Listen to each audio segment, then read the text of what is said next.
వీరి పేరు ఘట్టి కృష్ణమూర్తి గారు. వీరు బిహెచ్ఎల్లో ఇంజనీర్గా పనిచేసి విశ్రాంతి తీసుకుంటున్నారు.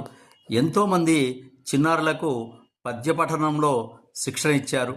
వీరి పద్యపఠనంలో శిక్షణ ఇచ్చినటువంటి చిన్నారులు అంతర్జాతీయ వేదికల మీద వారు పద్య పఠనం చేశారు. వీరి పద్య పఠన శైలి చాలా విలక్షణంగా ఉంటుంది.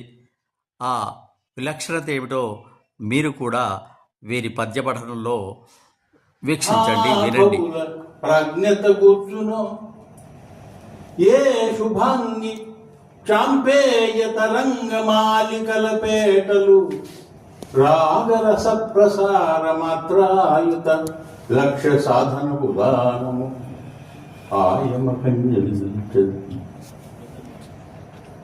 చేసి దయా విహీనతం చిక్కక త్రోసిపోయ దరిచేరగరాని వియోగ సాగరం వెక్కడ ఇదుదాన ఇక నీ ఈ కొరణములు నోచినట్టి నేనెక్కడ వాని కౌగిల అది ఎక్కడ హా విధి ఏమి చేయుదు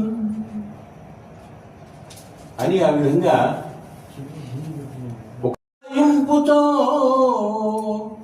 నాటకున్మేళం వైన విపంచి నిన్న మొదలు నేనంట మింజేసి ఆయా రాగమ్మె అవేళ బల్చెడు ప్రభాతాయాతవాతాహతాలోలతంత్రుల మేళవించగలదే లోలక్షి సాక్షికిన్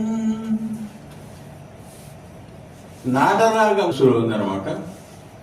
ధగ ధగ నిదేహ రుచి నిగ నిగని కుందన పుత్తగడు తెగడన్ చిగురు జిగినగచుమోవిన్ నగవు నిగుడన్ కురుల పొగరు మగుడన్ నయన యుగడి వెలిదామరల మగల మగలైడా అలెగయ